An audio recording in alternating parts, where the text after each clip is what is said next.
Welcome to Pet Sitter Confessional, an open and honest discussion about life as a pet sitter. Today, we're brought to you by our friends at Time to Pet and Dog Co. Launch. We are really excited to have Grace Taylor, owner of Furever Friends Cat Sitting, on the show to talk about niching into cat sitting, marketing and reaching those clients, and how she provides excellent service to her clients. Grace, I am so ecstatic to have you on the show and talk to you today. For those who haven't had the pleasure of meeting you or know about your business, would you please tell us a little bit more about who you are and what you do? Yeah, absolutely. I am very excited. I know that we met at Dog Co, so to be able to be on the podcast is an honor. I am in Baltimore City, and I have a team of 20 right now. I just left an interview for a 21st person. Fingers crossed. And we have been in business about 3 years. We celebrated in December, so it's been we're still young, but we're moving fast. I'm going to 3 years and 20 team members. That's pretty explosive growth there, Grace. What's that been like for you? It's been learning. It's been a huge learning curve. One of the reasons I'm in Dogco, I think we got connected is because I was so focused and still am so focused on just making sure the sitters are well trained. Because I think anyone who has started as a solo, even if they started as a solo like I did, knowing that a team was needed, like as soon as I realized this was a profession and not just a way to fund my foster habit, which is how it started. I I've fostered over 210. So that's expensive, as my mom likes to say. But as soon as I realized that the numbers weren't mathing without more people, Mm. um, then I really focused on how can I duplicate the care that I give. And that doesn't always mean that the operations are matching behind the scenes, especially if you're transitioning from, I'm sure a lot of us started like where I was working full time as a nanny and growing the business. So you end up with those 90, 100-hour weeks, and you're like, the bills just got to get paid. Yeah. Um, and so it grew very rapidly. The need is there. And I think we'll end up talking about that because sometimes you worry about being so niched that the need isn't there. And I have found the opposite. I'd love 40 sitters. Well, you said that phrase there of how do I duplicate the care I give? I know that's something that we spend a lot of time thinking about, especially when you go from solo to team, because we think, well, how do I get people to do what I do? And I mean, that's a pretty intensive process. What's that like for you to bring somebody in and go, Yeah. you are now like Mhm. forever friends, cat sitting, amazing.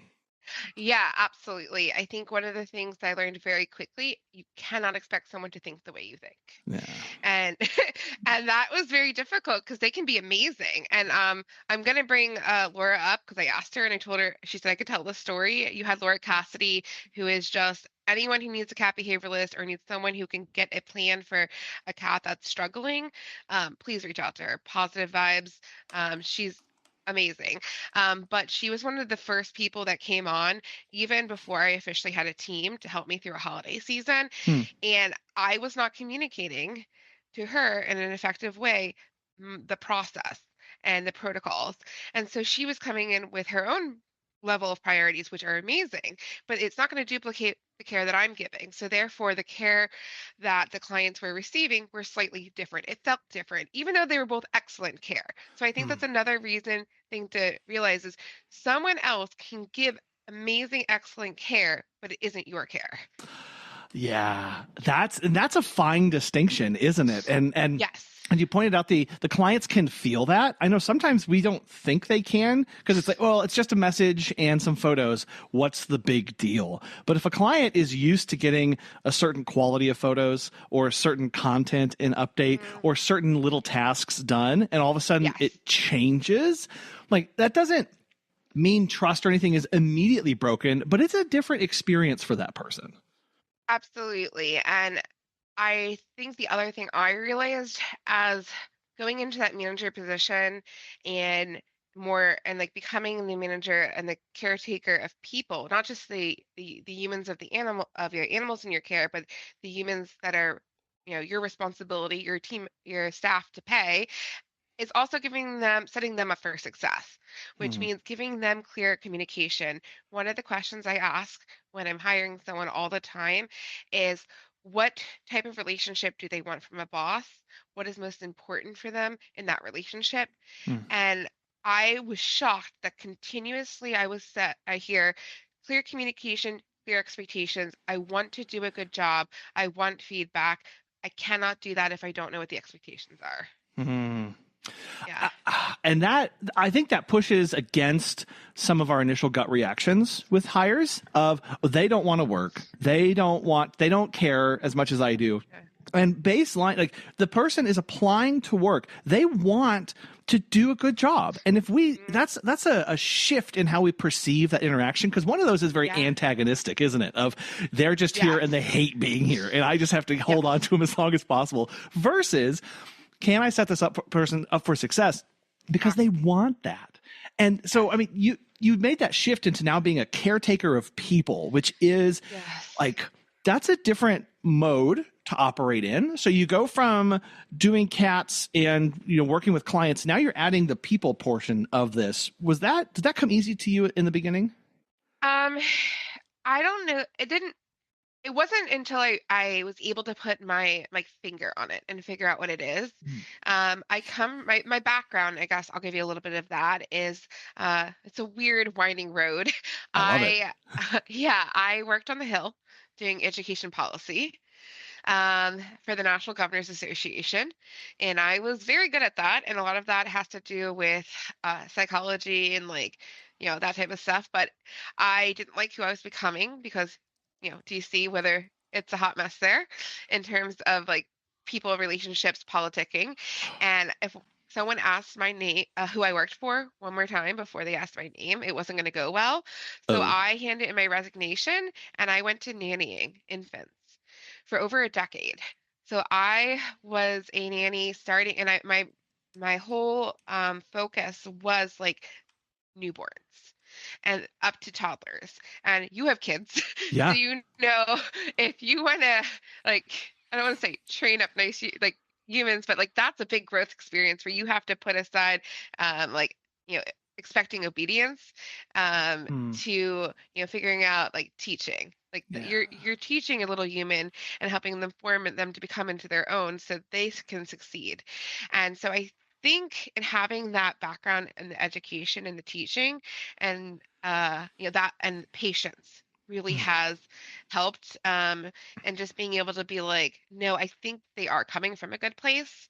And because so it went from taking care of infants and like human babies to taking care of feline like for family members like furry babies to taking care of, I wouldn't call them babies, but like humans that you're taking care of still, if that makes sense. No, it does because you're viewing. I think what the through line there is this holistic approach to it. I know Yes, for yes. Megan and I, when with our kids, it's very much I am raising an adult. Like the goal Hmm. is to have there's a fully functioning adult on their own who is independent, Yes. and that you more long term thinking, more in depth thinking, and Yes. processing and tools and equip how we do that Hmm. with our team too. And it sounds like what you're doing here is you're going, okay, I have somebody coming in, they don't have my experience, the background, the knowledge, the systems, the processes, don't have any of this. However, I'm going to trust that they're eager, and now I need to help them become a fully developed professional cat sitter with Yeah. our ethos and how they fit into the business. Hmm. Exactly. I ask more um thought process questions more than like, can you give a sub Q? What are you looking for with a diabetic cat? Yeah. Because we can teach that. Yeah. If you have enough ability, like one of my favorite questions, and not to go a hiring podcast on you, that's more of like a Doug podcast, but um, It's fine. yeah, one of my favorite questions. I live in a city is, I use time to pet. Okay, so you have time to pet and all your information on how to get in the house is there. You have a key. Now we're taking the trash out because it smells. You go take the trash out the back door locks on you. Your phone, your key are in there. What are you gonna do? Yeah. And that tells me so much about somebody, about problem solving, and whether or not I can, help shape that and give, long term. Um, and the easiest answer is that you go to a local, borrow someone's phone, call us. You don't even need to know a number because of Google. But yeah, no, that this is real stories that happen, but Yeah. that tells me so much Yeah. about somebody. I know in the beginning when we were hiring, we had all those questions of how do you bandage a wound? How do you deal with this? What's this with a Yeah. cat? Does this has this kind of body language? It's like, Yep. oh, no. That's actually a complete waste of time. We need to Yes. figure out, does this person have problem solving skills? Are they teachable? Because if they don't have Hmm. those two things, it doesn't matter how good my onboarding and training process is. Yeah. If they aren't teachable or receptive to feedback, if they can't adapt and can't problem solve on their own, this isn't going to work, right? And that's so shifting hard into those. What does it mean to be involved with this? Because what we find a lot of with people who come in, they go, well, if I don't know something, I'll just ask my coworker. And you go, cool. You're in a house by yourself and you don't have your phone. Who are you asking? Right? Yes. Who are you directing the question to? And they go, Yes. oh, right, because this is a weird job. Yes, this is a weird job. And Yeah. that's part of that process too, it sounds like, of kind of educating people about the kind of work that you're doing. Yeah. And if we kind of want to take that a little step further in how I deal with onboarding clients, I start educating clients from the beginning about Mm. expectations and our ethos so that they're also a good fit. Um, and I think that was one of the things I took notes on that I'd wanted to talk about, especially after listening to some of the other podcasts. Sure. And with there's a lot of discussions going on right now in the groups about cat businesses and how do you get people to have the same expectations that you have.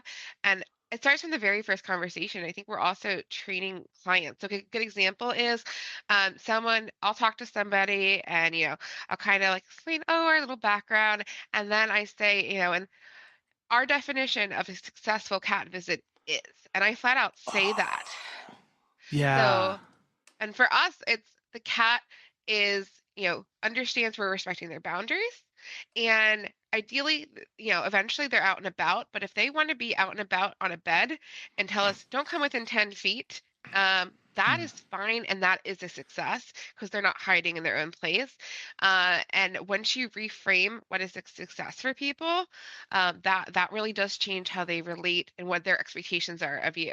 I love that so much, Grace, because oftentimes we have clients who the visits were fantastic. They were phenomenal. We did everything exactly perfect. There were no issues. Nothing was broken. The cat's perfectly fine and healthy. Yeah. And we get back and they go, well, they didn't play with my cat.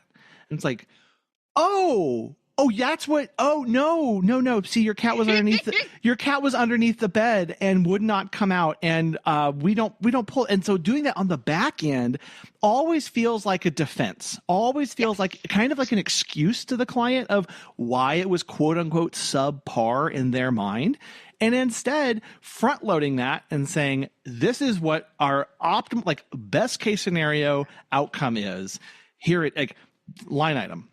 Yes. That way, they know going into this, oh, okay, no, that was a successful visit. You're giving them those words and expectations as opposed to defending why something didn't happen on the back end. Yeah, I think if you set the Hmm. expectations, you define success, make sure they're bought into that before you even bring them on, so that you can meet that. Because it's not fair to you or them if you can't meet their definition of success. Like it's just not a good fit, which is a hard thing when you're starting to be like, I want every client that will hire me and give me money. Yeah, well, I mean, so year one, what was that like for you? Because I mean, you're 3 years into this now, but Yeah. we're experiencing a lot of growth every year. But that first year, I mean, were you Mm. turning away people because they weren't a good fit for what you expected? Not normally, no. I Yeah. would say we took almost everyone. I had I was running everything on spreadsheets.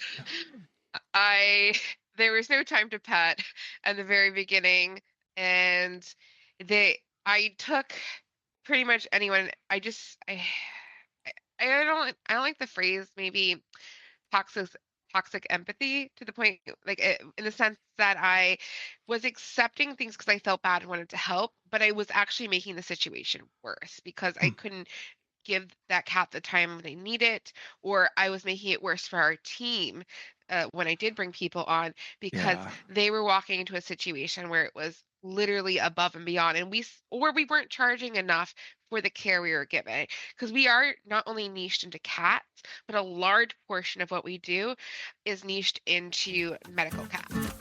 Have you heard of Time to Pet? Susan the Pet Gal has this to say. Time to Pet has helped us grow exponentially. We believe the platform's features make us by far more professional than other companies who use conventional dashboards. They are the software gurus constantly developing and improving the platform based on user feedback. This decision was a good one. If you're looking for new pet sitting software, give Time to Pet a try. Listeners of our show will save 50% off your first 3 months by visiting timetopet.com/confessional. I like that perception as well, or that understanding of there's not setting up for success. There's so many facets to that. And we have certainly done that too, where I'll look at a visit and gone, oh, this is perfect. We can do this, blah, blah, blah, blah, blah. And we say yes, and we're getting scheduled. And all of a sudden, Megan and I start talking and we go, oh, wait, they don't have the, oh, no, wait a minute. Our team doesn't, okay, wait a minute. We got to back up here. Yeah. Like, okay, we got to really redefine, we got to work this again and do some more, whatever that is. And that really means that care at the end of the day isn't appropriate. And I like how you said, like, it kind of makes everything worse when we do that and we're not honest with them or ourselves. Yeah, you want to know my weakness? Ooh, I'm taking notes. Hold on. Saddle ladies that remind me of my grandmother. Oh no! Oh. Talking about too, the ones where they're like, Fluffy, it just needs, like, I need to go visit my granddaughter who's being born, and like their house is a hoarder home, or they've got like 8 cats, and half of. Yeah, you know who I'm talking about, but they have been my weakness for years until like last year I finally got it together and I was like, oh. Yeah, the ones where the cat is, they'll say this is the only thing that my cat was the only one that got me through the death of my husband, and I need to go see my sister because she's in the hospital dying. And you're like, oh, okay, whatever. And I leave tomorrow. Yes, exactly. Yep. Yeah. But that kind of thing, like, it seems unkind in the moment to say no. Yes. And I think that's what I know I struggle with. It sounds like you did too, of like, this is why I should be kind and take this on. But reality is, by taking this on, I actually am unkind because I'm not able to do what they're needing and what's best for everybody. Exactly. And I guess to piggyback, because I know a lot of what we're talking about is niching. I was trying to be too much like, in terms of the services I was offering. And I didn't have a clear view of what my purview was and the services that we do offer. And I didn't have a clear view of how the hierarchy was. And I guess that the only way to explain that is to kind of go into how we do have it organized right now. Sure. So we have it organized in 2 different ways. We have it based on time with a length of duration. So I can upsell, I don't even believe it's upselling, because I truly believe more time with cats is better. I think there's this whole view that 15-minute visits that really just get to my soul. And we don't offer that. Our lowest visit is 30 minutes. Okay. So we do 30 minutes, 1 hour. We just rolled out bed and breakfast, which is a half an hour and a 2-hour. And we can either do the 2-hour in the morning or the 2-hour in the evening, depending on when the cat's more active, or whenever I want to fill the schedule more and upsell. Yeah. Just being honest.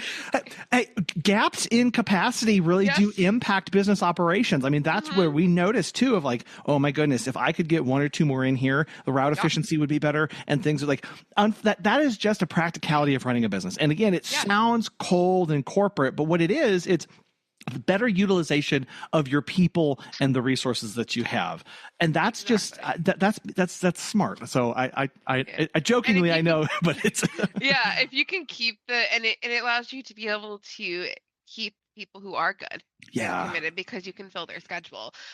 So we have, like I said, that half hour, the hour, the bed and breakfast, and then we have something called a staycation, which I haven't really seen anywhere else. And this was something I rolled out with a lot of discussion with veterinarians and also with pet behavioralists. It was a 5-hour. We just lowered it to 4 hours to make it a profitable service. um, and what it is we'll hang out at your house for 4 hours and we'll do a minimum of one enrichment activity that's unique every hour. Mm. People, we can bring, I tell my sitters, you can knit, you can read a book, you read it out loud, you can bring your laptop. If that cat wants to sit on your laptop, though, the cat's sitting on your laptop and we hang out. I was like, I don't care if you take a Zoom call there, but if the cat wants to be on your head, that cat's on your head. Yeah. And it's been incredible.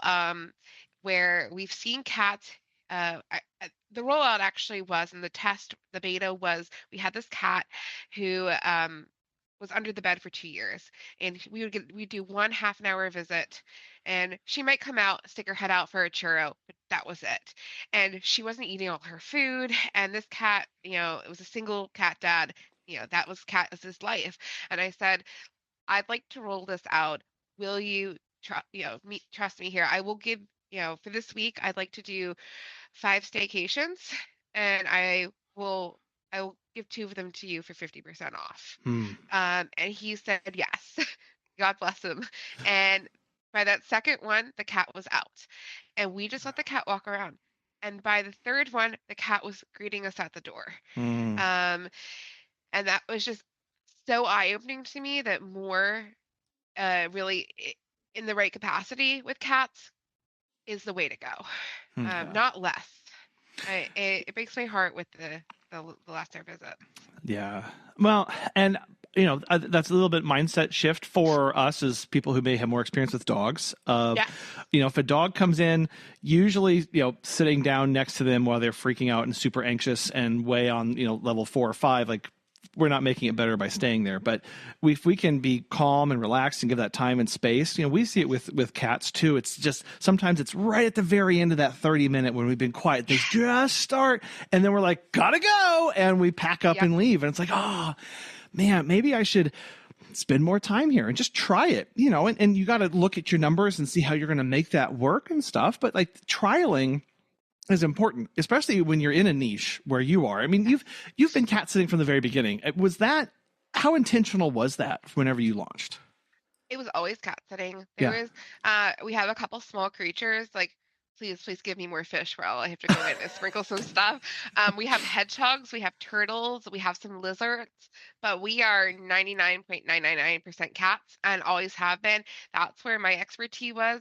You don't want me we have so many people that'll be like, I just got a golden doodle, or I just got a 9-year-old chihuahua who's smaller than my cat. Will you take care of him as well? And I'm like, you don't want me to, because I don't know the signs to look for an emergency. Like, the reality of this business is we may walk in and your cat may be in cardiac, congestive heart failure. Yeah. And I know what to look for.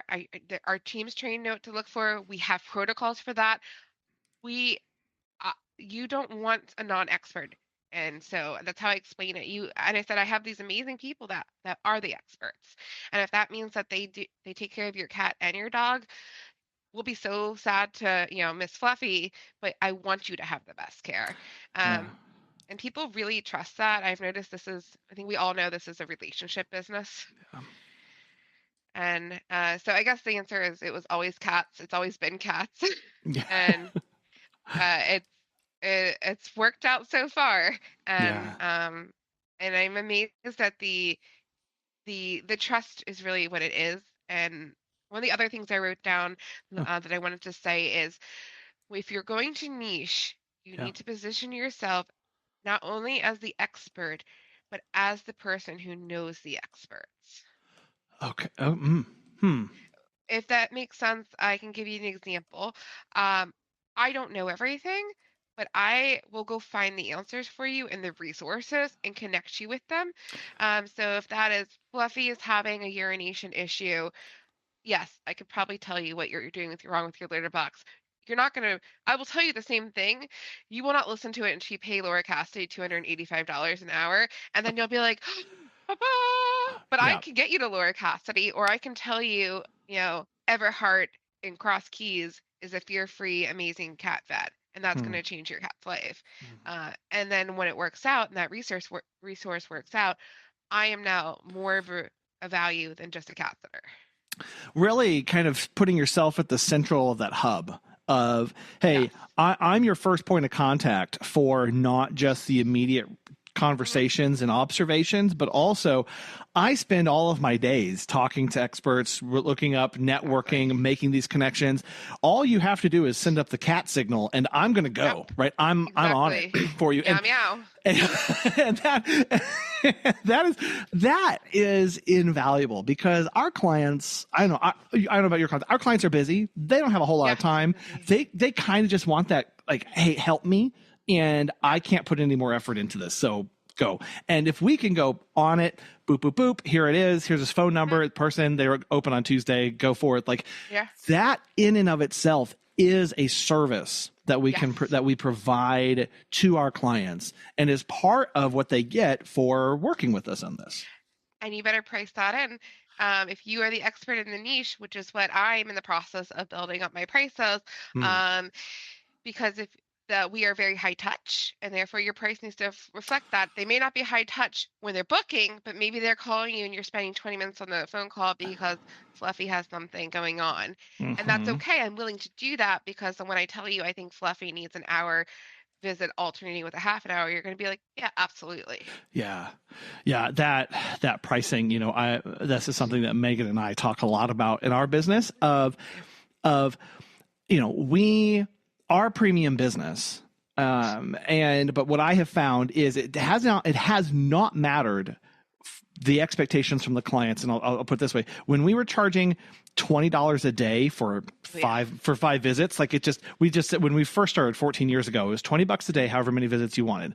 Ooh. Right? Oh, that didn't last long. But the Oh, expectations from the clients with that versus our prices today, it's going. The clients still expect a white glove service. yes. They still expect, and so there's like I have full faith and confidence to continue to march up the pricing ladder because I know they're so if they expect a white glove service, I should be charging white glove service prices and and continue to make sure that it is high touch, right? And they are getting that value, but the expectations of the clients tend the same. And part of that is just this is a very premium service to begin with Yes. of one-on-one in-home care and all the home care that you do and the enrichment that you do and all the expertise and the guidance and the resources that you provide. And so we should be charging as such. Yeah, absolutely. I have kind of two things that have really informed how I approach pricing now because I think a lot of it came from a fear base. And I think Mm, I was not an entrepreneur to begin with. I mean, I guess I've always had entrepreneurial tendencies, like going out and mowing all the lawns yeah. and like that type of stuff, and kind of being a self-starter with finding all my jobs when it came to nannying. And then eventually, before COVID ruined my business, where I had, if basically we would go and do temp nannying and I had a network of people and I would be the connector, like if you Hmm. needed a temp nanny kind of deal. Yeah. But you can't be in so many different homes with COVID. But yeah, rabbit hole aside, I'm sorry, what were we saying beforehand? I went down my Oh, COVID rabbit hole. pricing based off of fear versus Yes, how you yes, yes, do it yeah. now. Yeah. So pricing was very much based off of fear, and especially when you have that electric bill that's due, or if you've ever had your electric shut off, Mm, uh, good vibes and thank yous don't pay that electric bill.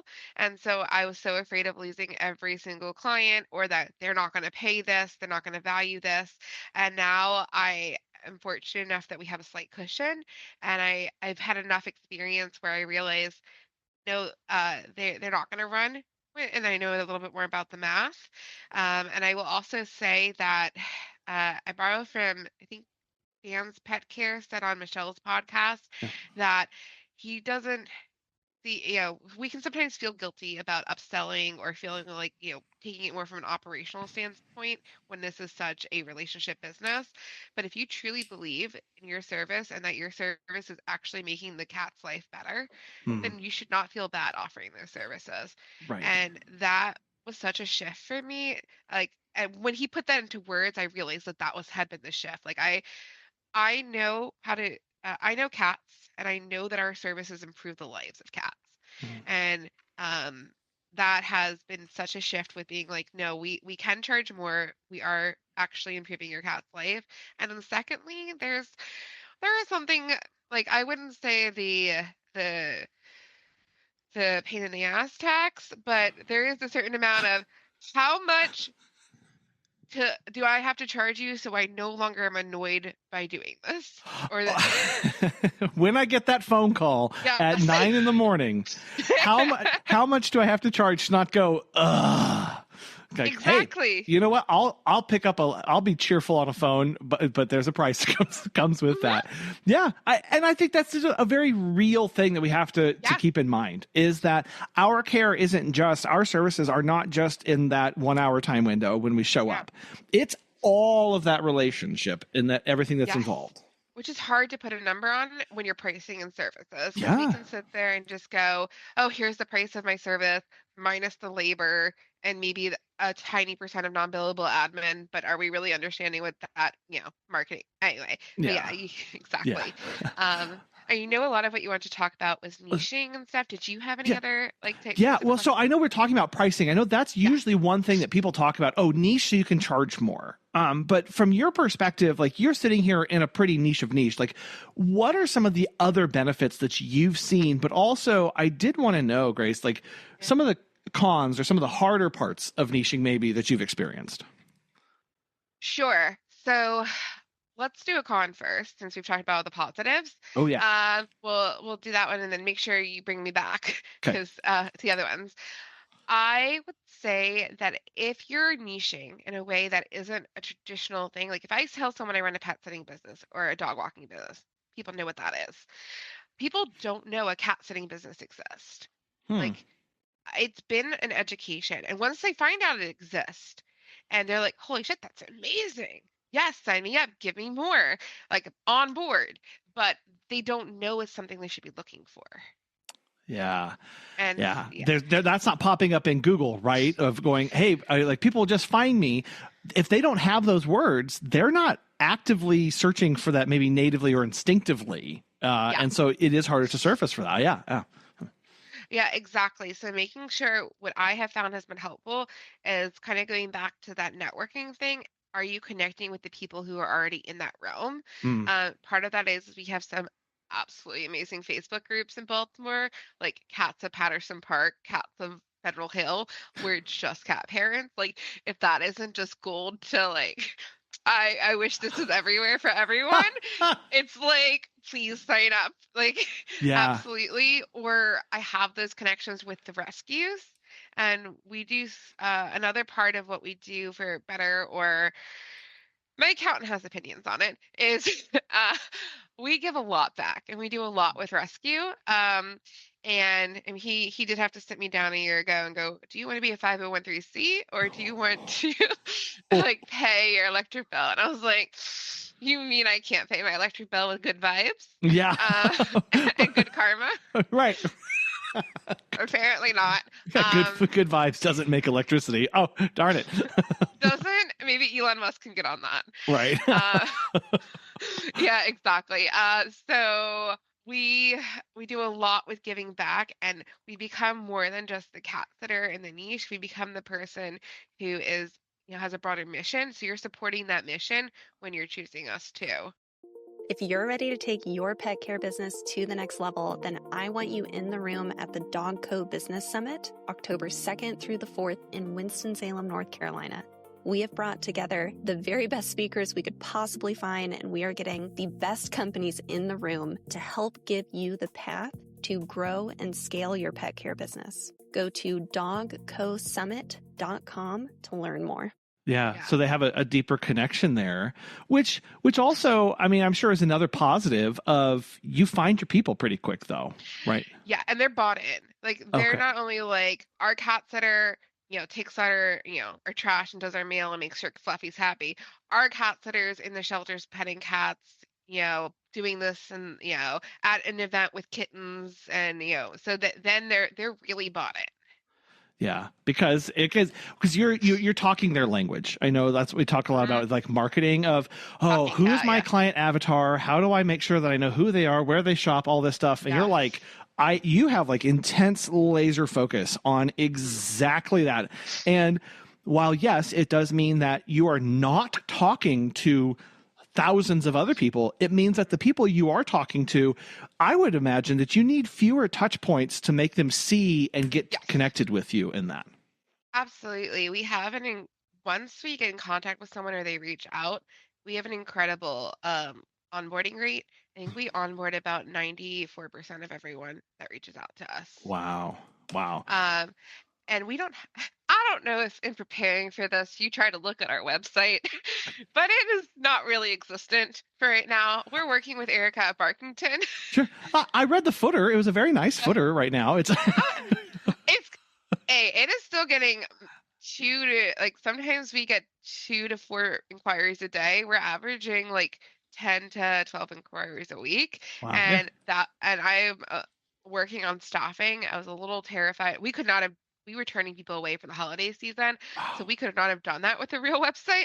Um, and so I'm a little terrified what that real website is going to bring in the best way. Yeah. Um, and I do wonder, I mean, this is just curiosity spitballing, if a general website, rather than how we're doing such our targeted marketing, is going to bring in a broader people that are going to require more filtering.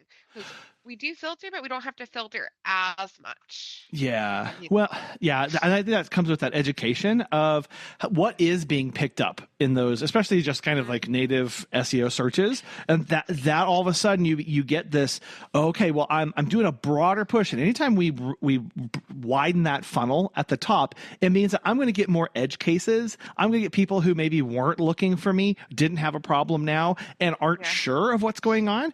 And so we do have to be ready for that. Oh, this might not be as an easy of a sell now that I'm talking to more people. I mean, we've certainly done that with like, okay, we're going to do these little spurts of running like Google ads or whatever. And those reach people who didn't search directly for name of my business, right? Yeah. So they're really cold. And as far as like leads go, so I know, okay, when they call me, basically they're like, their first question is usually, are you real? And it's like, okay, right. Yeah. Then that's Let's pull out a different script. it is okay. Yeah, proof of identity. Yeah, cool. That's where we're starting now. But cool. But it does. But also that gives more opportunity to at least educate people on things. Yes, absolutely. I would agree with all of that. I'm curious, not to turn the interview around on you, Yeah. but because that we don't have the website up as much, we still get a lot of it draws in a lot of the medical people when Sure. it comes to the SEOs. Like people are thrilled that we list diabetes and subQs, subcutaneous fluid on there. Yeah. And as a side note, I get asked all the time from people who are dog walkers, like, "Oh, you're 100% vacation based." For the most part, but we're working on templated clients. And that's been a big push in the beginning part of this year. We're rolling out, we have midday enrichment templated clients. We have people who are on deep litter box templating clients where we come in every 2 weeks and we deep clean their litter box. Um, we also have sub-Q templated clients. We're in there times a week. Yeah. And I mean, those are great. And I can't say every time I sign one of those on, I'm like, do it. I understand the dog walking templates now. Yeah. Well, and again, those aren't, because part of this is trying to even out the ups and downs of vacation care, Yes. right? We're very heavy pet sitting, so we get that of like there's these huge swings and then there's these big troughs, and trying to keep staffing consistent and everything through that. So finding ways to go, I can solve more problems for you than just when you're traveling. And we have one client, I mean, we don't push cat specific too hard, but we have one client who they basically raised their hand immediately and was like, I'll take your litter box clean out whenever, like, please come over now. Like, it was just, oh, okay, well, we'll just always be over on Sunday mornings to do the deep litter box clean out for you, because they have a lot of cats. So it's like, okay, we'll do that. And it was just, okay, it's one of those things of being even in a niche, like you can niche into even more solutions for people than just whatever comes to mind. I imagine it makes, well, our training is very intensive and we offer a lot of resources. I imagine it makes it a little more focus than if you have to train for every type of animal and Yeah. and outside the home and stuff like that, as opposed to we're in people's homes and we normally don't have to deal with the public and deal with you know we're walking I don't know. Fido's amazing, but there's a reactive pit bull who's not on a leash across the street. We don't have Yeah. to deal with that. It also, part of that niching too, like it narrows the problem scope is what you're Yes, talking about there, yeah, of that's a good like, way. of like, of the trillions of things that could go wrong, I'm only going to have a subset of those, or keep it a little bit narrower on our focus, because I'm not trying to involve myself in it. I'm limiting the scope of my work, which means that I'm not having to have such a breadth of things and have a lot of those, never thought of those situations, which again, I'm sure still come up, but it's not, the random, really crazy. I don't know. Yeah, I mean, I think anyone who's been in a pet business has been like, wow, you really need a plan for everything. Yes. I always joke, always pivoting, always pivoting. um, but it keeps you on your toes and it keeps it more interesting. I would be so bored in a 9 to 5 office job where I like knew what was going on. Like, do I lose sleep sometimes, many nights, because I'm like, how is this protocol going to work? How am I going to do this? Yeah, absolutely. How am I making this transition in the business? Yeah. Sure, but I wouldn't trade it. Yeah. Not there's not a day I would trade it. I mean, you started to take care of cats and pay for your foster habit. I mean, are you happy with the kind of work that you personally do now versus what you did 3 years ago when you started? Yes, I I am happier being out of the field, and I didn't think I would say that. Hmm. And I feel guilty saying that some days. But I do not enjoy being in the field as much. I like having that macro view and helping to facilitate it. I over Christmas, which is our huge influx of clients, and I worked on Christmas Day never again, Colin, never again. A 16 visit day. Eight Oh. of them, Oh. oh, 8 of them were an hour long Oh. while managing everyone who's out in the field on our busiest day ever in the history of our company. Yeah. And all I can say is never again. And part of that is coming to the realization that two things. One, I can't manage and and give support to the team if I'm out there. And two, I I am very good at what I do, but in terms of knowing cats, but the sitters are out there all the time. They're not rusty. They know some of the cats better than I do at this point. And Hmm. because that is their sole focus, uh, not that I can't give great care and excellent care, but they are doing that already. Yeah. Yeah. No, I totally feel that too. Anytime I get in the field, I'm like using WD-40 to get off the rust, and I'm trying to. Yeah, exactly. Right. Yeah. And I think that's wonderful, though. I think that's one of the beautiful aspects of getting to start and run your own business, is that you fall in love with new things and you find these giftings and these talents and stuff that you maybe didn't have before, and it really kind of makes it all the more interesting. To say the least. If I could do marketing all day long and have someone else figure out the operations of this business, man, would I be a happy camper? Like, Well, so you say, Michelle and I say that all the time. Yeah. Sorry, go ahead. No, I was just, you say marketing. I did want to talk to you about marketing, because I know that, like, again, you can talk everything about marketing in days and days, and kind of like, how are people finding you? I mean, you talked about that struggle of educating people for cat clients, and like maybe not the more native stuff, but like, how are you connecting with your clients? Sure. So there's been a huge shift. And I would say over 50% now come from Google. And part of that is a big push we did. We have 111 reviews as of yesterday. Woo. So that comes up pretty heavily, and that's a huge social proof. Now I guess, wait, is it 2026? Yeah, it is. Jeez Louise. So I started in the rescue world in 2021, and I became known as, you got a cat you find in the street, I'm your girl. And so I became known as that in the Facebook groups. So it was a pretty easy switch to, oh, she's the one who can take care of your cats, or she is the team. And there are breadcrumbs going back 4 or 5 years that I'm not even in there all the time when someone asks for a cat sitter.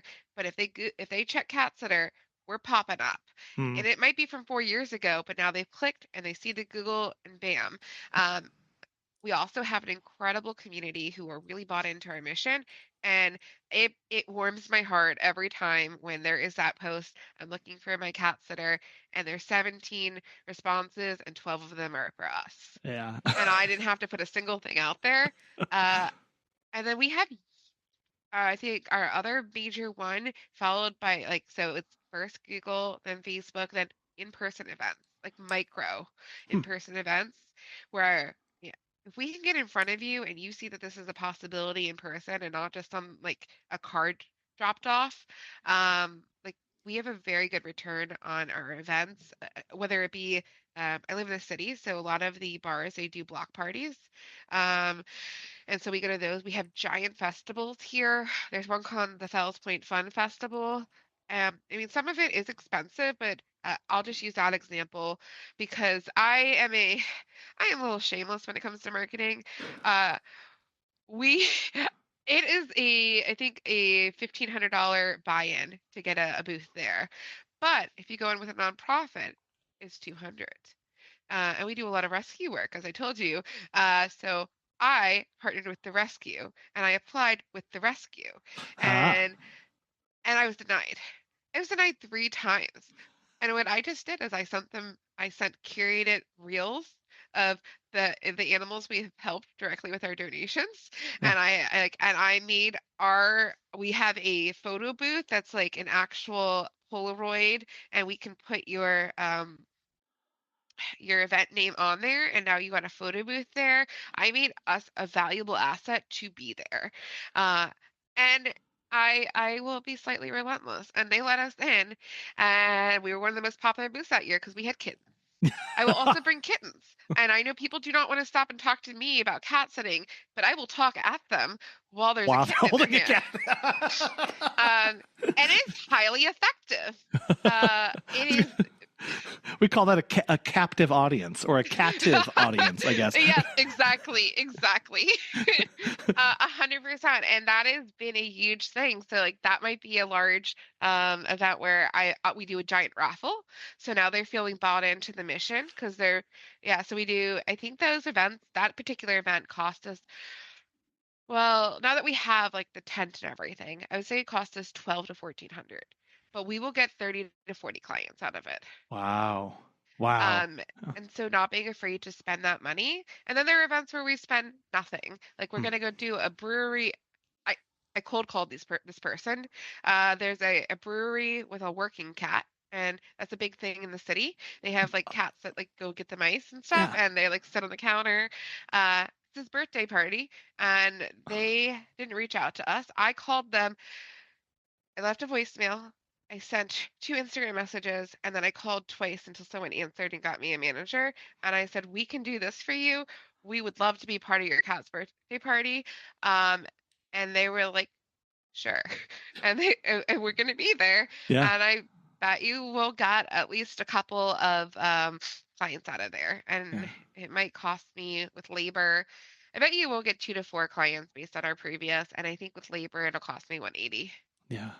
Which Yeah. I'll Well, take. and it's more long-term brand building stuff too, right? It's a yes and hey, we get to celebrate a cat's birthday. We're giving Yeah. goodwill to the community, but also this is kind of a memorable thing. Hey, remember that Mhm. company who was at the cat's birthday? And maybe they don't need it, but they're telling their friend, there was this company at this cat's birthday. Like again, Yes. it's so the language is so specific and so like narrow that it helps those things come up and resurface. And I'm sure they're just a lot of fun to do too, Grace. Yeah. And keeping really cute like branding stuff. Like you can see my hoodies here, but it's a bright color. Yeah. And I think there is something a little more eccentric about cat people, and they like cutesy things. Mm. That works out. And I guess I've just never been afraid to throw the spaghetti at the wall. And sometimes there's a like it's good to take a moment in this business to be like, wow, you've come a far way. An example, since we're talking about marketing, is my very first marketing initiative outside of the Facebook in the real world, I went to the thrift store. I got stamps that had cats on them, and I handmade 800 flyers where I stamped the front of the card, I printed out something on the back with a QR code, and I pasted it. And I made 800 of these. And every time I passed a house with a cat or cat paraphernalia in the window, I am very good at noticing, they got one. Do not Wow. talk to me about the laws of putting flyers in that I now know, Oh, but this is not a legal very podcast, right? effective. Yes, very effective. And I think there's just try something. Don't be afraid to try something. What's the worst that happens? You reevaluate. Yeah, no, I love that, Grace. I love your story, and I love your tenacity in this, and your creativity, and the drive to have a strong team to help your community in this. And I want to thank you for coming on the show today and reminding us to keep trying and to look at ways that we can niche in our business to better serve our clients. I know this is a lot, and you are doing so much and so many exciting things. So if people want to get connected with you, follow along, and maybe pick your brain about some stuff, how best can they do that? Absolutely. So we're actually starting a very exciting initiative with Shannon Hendon, who is a legend in the pet sitting world. If anyone's been to a conference, you've probably met her. Yeah. She has been in the industry 20 years. She has a cat-only business as well, and we're starting something called Built for Cats, the business of feline care, to really help elevate the standards of care for cats, especially for people who are maybe transitioning from dog care or adding more of like a second wing to their business. So you can find us on Facebook called Built for Cats, the business for feline care. There may be a podcast coming, just saying. So maybe we'll see you on there. We'll do Okay. it crazy. Okay. But so find us on Facebook. You can always find me on Facebook too, and DM me if you have any specific questions. Love it. Well, I'll have the links there so people get connected and start following along, and watch out for all the exciting announcements that you all have coming up. So, Grace, this has been an absolute pleasure and the highlight of my week. So thank you so much for coming on the show today. All right. Thank you so much for having me. My favorite part of my conversation with Grace was when she said that someone else can give amazing care, but it isn't your care unless you teach it. And this touches on so many aspects of my conversation with her. The first one is that in order to scale or do anything beyond what we are currently doing, we have to know what makes us unique. We have to take pride in what we do. We have to have a sense of what that actually is. Then we have to teach it. You have to have standards that you hold people to and hold them accountable for performing so that they execute it according to your standards. If you did the job amazing, how are you going to guarantee that somebody else can? You teach them. But you don't stop there. You have to hold them accountable. You have to commit to the fact that if I bring somebody on, if I'm growing my team, if this is the direction that I am going to be going, then I have to commit and understand that I need to hold people accountable for what I ask them to do. And why is that? It's because the client held us accountable. When it was us in the field, we were held accountable by the client. By bringing somebody on into our company, we hold them accountable to our standards that the client holds us to. It keeps the entire circuit wonderful and growing, and is what allows us to expand beyond ourselves so that the amazing care that you give is something that is taught to somebody else. We want to thank our sponsors today, our friends at Time to Pet and Dog Co. Launch, for making this show possible. We also want to thank you so much for listening. We hope you have a wonderful rest of your week, and we'll be back again soon.